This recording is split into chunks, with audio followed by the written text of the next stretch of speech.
On this episode of Backstage, Dave Morales travels to New York to sit down with Octavia Spencer, Bill Bellamy, and the great-great-granddaughter of Madame C.J. Walker, who the Netflix series Self-Made is based on. During her lifetime, Miss Walker became one of the wealthiest self-made women in America at a time of racial turmoil across the country. She used her influence beyond the haircare industry to help pass legislation that would bring justice to those affected by lynching, and as a result would be spied on by the U.S. government. She and Ida B. Wells were spied upon by a black spy in the War Department because they were outspoken about the rights of black soldiers and against lynching, and they were labeled Negro subversives in a private report. Click the subscribe button and notification bell to stay up to date with all our backstage interviews with your favorite stars. It's the untold story of Madame C.J. Walker like you've never heard before. This is Backstage with Self-Made. I just want to start off by saying, good to see you, my friend. It's been a long time we've known each D. other. Morales. What's going on? 20 years and running. Wait a minute. We're going to date ourselves like that? No. I just met you today. Go ahead. Oh, you know my age, 20. And I said plus tax. Anyway, fantastic work.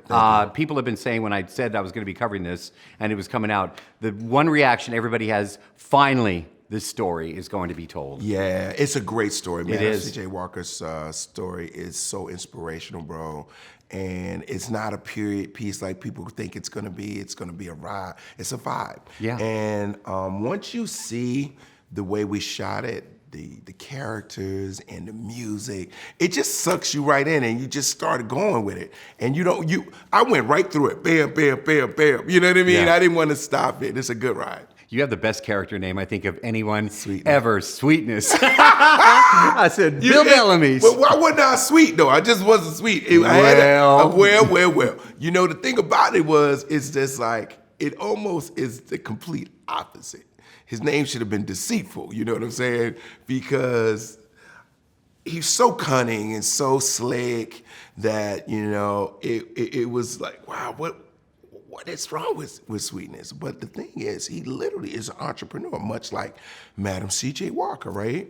He just didn't have the opportunity or didn't take the opportunity to clean it up. He was just on his way of doing his money, hustling his numbers, hooking up the hookers, doing all that. He wasn't on her side of town. He was on the lower side of town. But he had the same brain. What was it like to film this, though? I mean, the costumes, the sets. I've read an article, an interview that you did, and you said everything was like really short, like really small. Like, okay, so there's truth to that. Tell me about it. So we're in Toronto, right? Right. And we go to this place called Masaga. It's out in the boonies. It's a small, quaint town.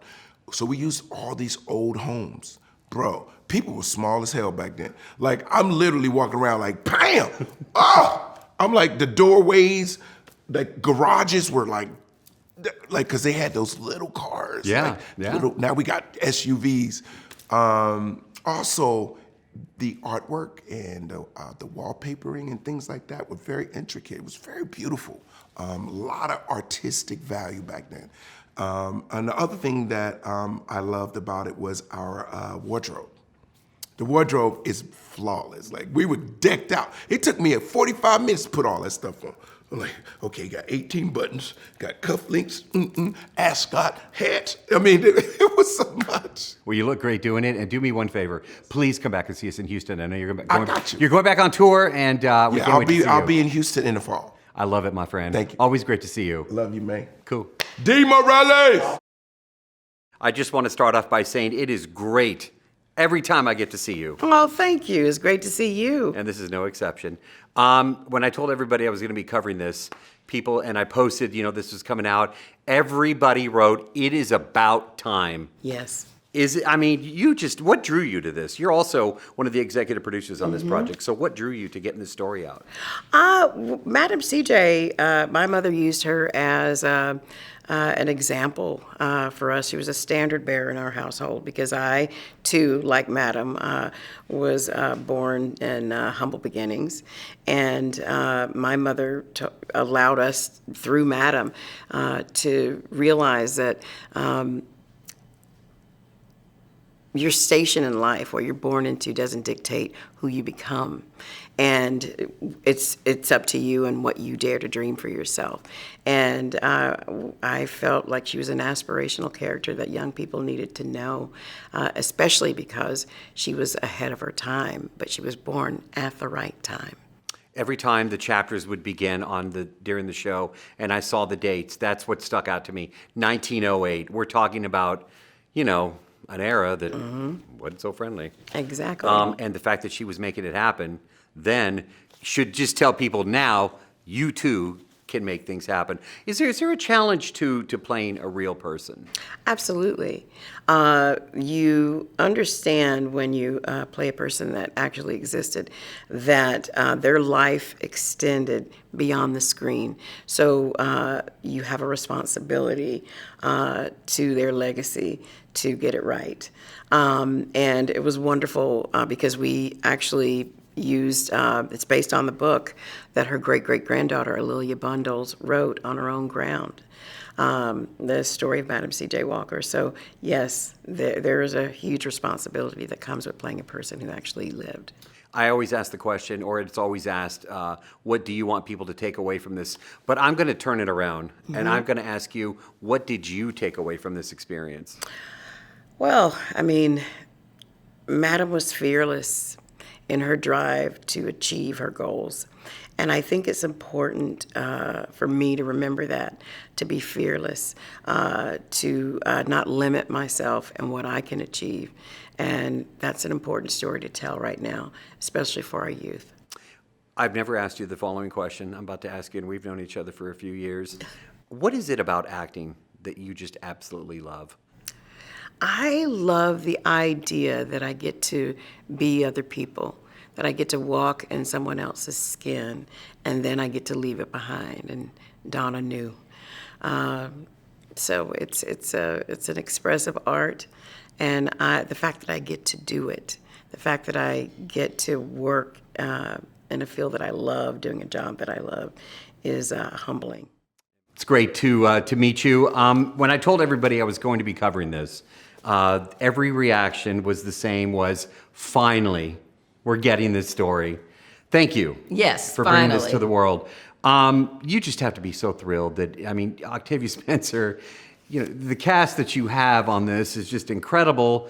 Everybody's going to get to see this story. What excites you most about that? Well, millions of people who never heard Madame Walker's name are now going to know who she is.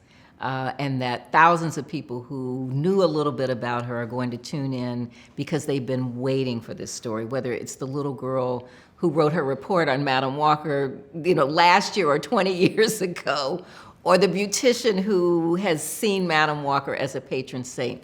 People are going to know more about her story.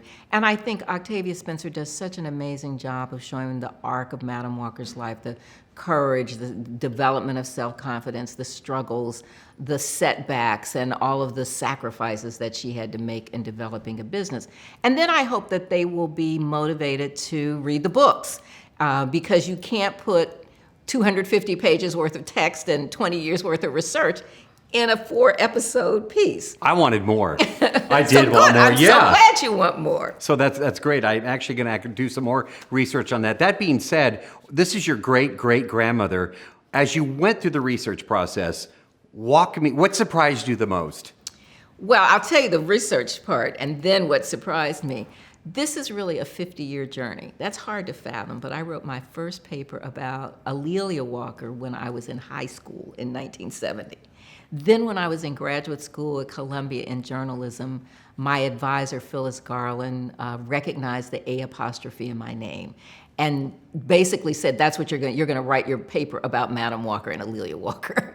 And so then Alex Haley wanted to do something in 1982. I did research for him. That project never got made. But through his editor, Lisa Drew, who had done Roots, my book On Her Own Ground became a Scribner property. That was 20 years ago.